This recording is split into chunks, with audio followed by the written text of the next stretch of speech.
Hi everyone, Petrik here. So today's video will be my February TBR. In the month of February, I plan to read technically 7 books because there is an omnibus included here. I think if you have watched my January TBR, you will know what's the omnibus I'm talking about. But yeah, let's get started immediately. The first book that I'm going to read here, well, this is a continuation of last month, and this is Bastion by Phil Tucker. I am really enjoying this book. I am about, I think, 60% into this book right now. This is progression fantasy, the first progression epic fantasy done by Phil Tucker, the first book in the Immortal Great Souls. I'm really enjoying this one. I think it has one of the most engaging opening that I've read. Yeah, the opening sequence of this book is really engaging, and it actually kind of reminded me of Dark Souls. The opening sequence was dark, interesting, and I couldn't put it down. Of course, because this book is massive. It is massive. It's about 900 pages long. Yeah, it's about 900 pages long, and there is a bit of a slowdown in the middle of the book. But overall, this is still very enjoyable. And honestly, I could have finished Bastion, but there is a surprise. Yeah, there is a surprise at the end of January. And this is because of you all. Yeah, this is because of you all. Apparently, I enjoyed The Fires of Heaven.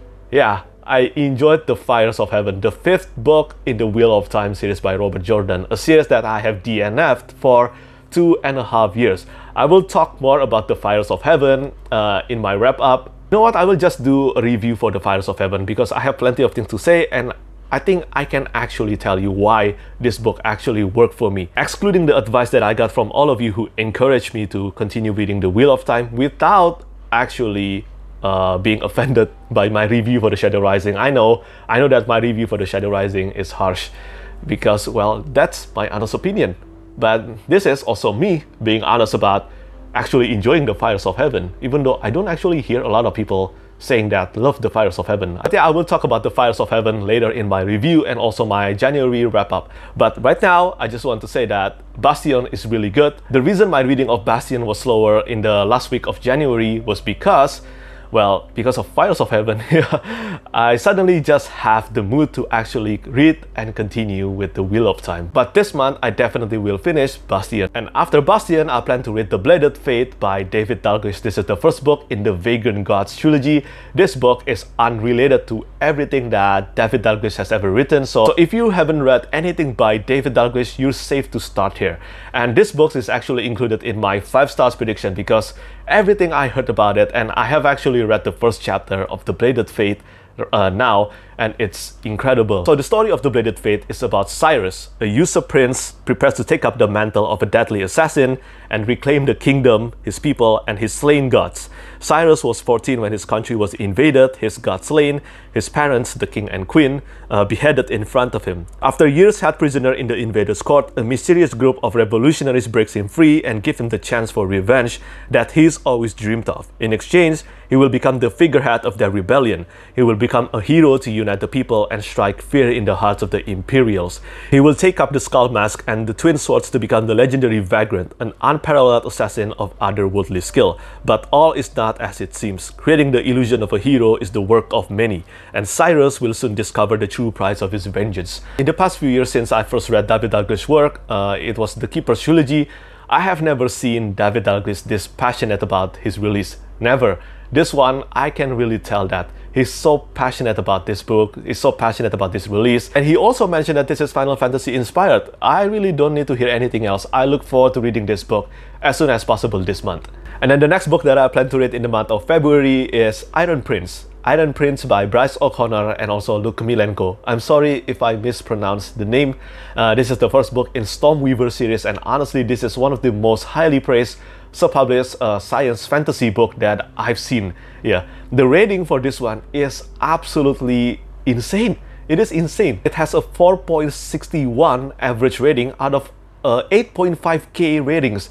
That is incredible. That is super incredible. And it gets even more incredible on Amazon, because on Amazon it has a 4.8 average rating from 5,900 rating or reviews.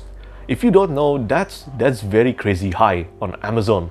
Crazy high. A lot of traditionally published fantasy books doesn't reach that high. Now this book is more or less 1,000 pages long. I have owned this book for almost a year now, and I think it's time. I think it's time to finally read this one. Plus, this has always been said as Solo Leveling inspired, which is one of my favorite manhwa of all time. I am so looking forward to reading this, and the premise is Raiden Ward will become a god. He doesn't know yet, of course. Raiden was born weak, sickly, and small.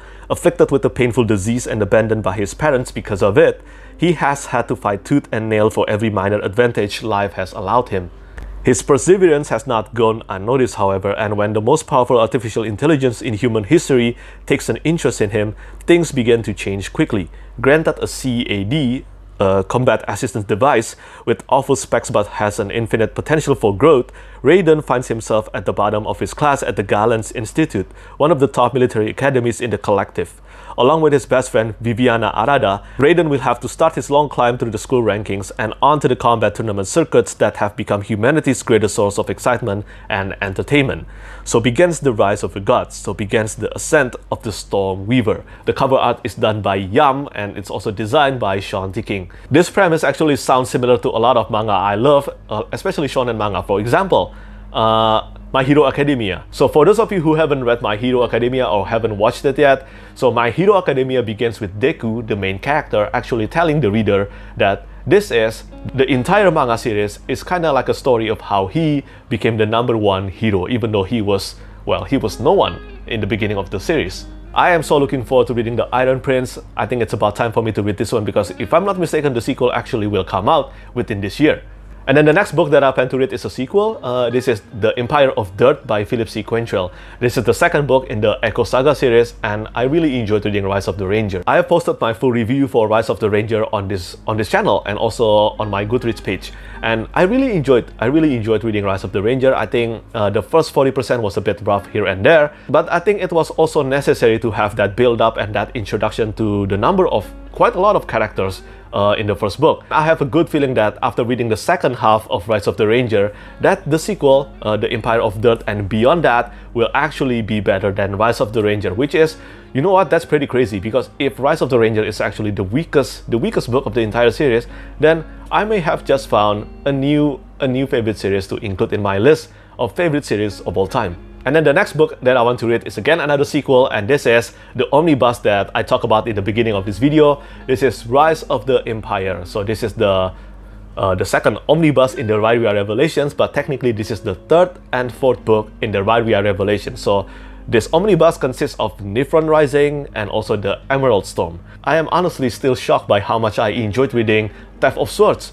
I will talk about it more on my wrap-up, but really, it was surprising to me. I mean, I expected that I would love Theft of Swords more on my second read because I've read the Rairia Revelations and I've read also Rairia Chronicles, but I didn't expect that it would be this high. My reading enjoyment of Theft of Swords improved significantly, especially for the first book, The Crown Conspiracy, which I consider to be incredibly disappointing on my first read.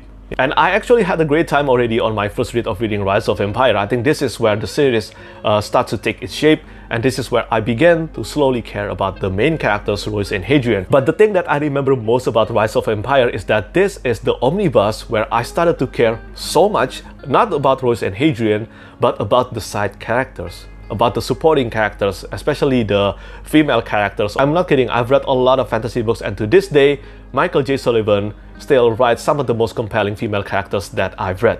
And because now I care so much about Royce and Hadrian, I'm pretty sure that my experience of Rise of Empire will be elevated as well. And then the next book that I want to read, again, this is another sequel, and this is The Girl in the Tower by Catherine Arden. This is the second book in the Winter Night trilogy, and this is the sequel to The Bear and the Nightingale. So I did say that I wanted to read The Bear and the Nightingale to actually experience, well, fake winter, and I got what I want. Yeah, this actually made me feel cold. This and the combination of air conditioning actually made me really cold reading the book. And not only that, I think Vasya is such a compelling main character. I really love Vasya. And just like Empire of Dirt and also Rise of Empire, I have a very good feeling that I'm going to actually love this, The Girl in the Tower. I'm going to love The Girl in the Tower more than The Bear and the Nightingale. And then finally, wait, that's 8 books. That's technically 8 books.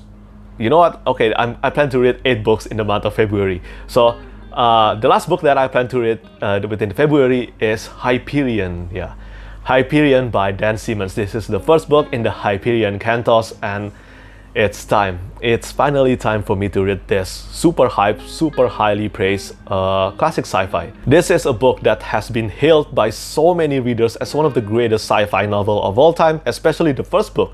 Yeah, I think I've heard so many praises more about the first book than the rest of the series, but either way, I plan to read the entirety of the series because this is one of the priority series that I plan to start and finish within this year. And I'm just hoping that after all these years, specifically since the year 2016, yeah, this series has been on my radar since the year 2016. I've hoped that after all these years, I'm going to actually love this so much. If you haven't heard about Hyperion, this is the small premise of the book. On the world called Hyperion, beyond the law of the hegemony of men, there waits the creature called the Shrike. And there are those who worship it, there are those who fear it, and there are those who have vowed to destroy it. In the Valley of the Time Tombs, where huge brooding structures move backward through time, the Shrike waits for them all. On the eve of Armageddon, with the entire galaxy at war, 7 pilgrims set forth on a final voyage to Hyperion, seeking the answers to the unsolved riddles of their lives. Each carries a desperate hope and a terrible secret, and one may hold the fate of humanity in its hands. I'm going to keep my fingers really crossed that I'm going to love Hyperion Cantos. I have heard so many great things about this series. And that's all the novels that I plan to read in the month of February, and now I have an announcement and also a manga series that I'm going to read in the month of February, and that is a reread of 20th Century Boys by Naoki Urasawa. This is one of my favorite manga series of all time. It is completed already, and I've read this one honestly more than a decade ago. Yeah, more than 10 years ago. So I have forgotten a lot of details about this series, so I think reading this right now will actually be a thrilling experience again, because the first time I read through the 20th Century Boys, I finished the entire series within 3 days, or within 2 days.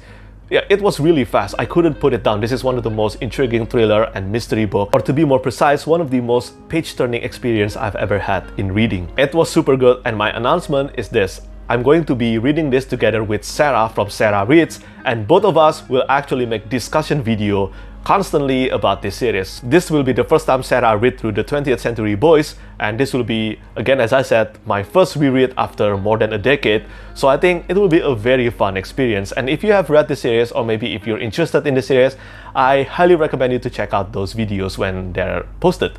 Yeah, I'm not sure yet whether we will cover this by volume or maybe by story arc.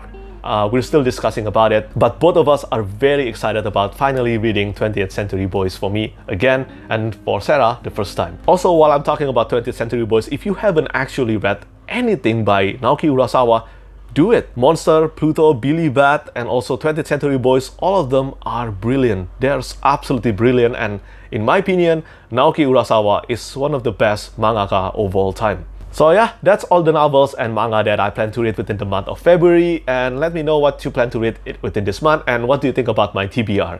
As always, thank you so much for watching, and thank you for your support. Bye bye.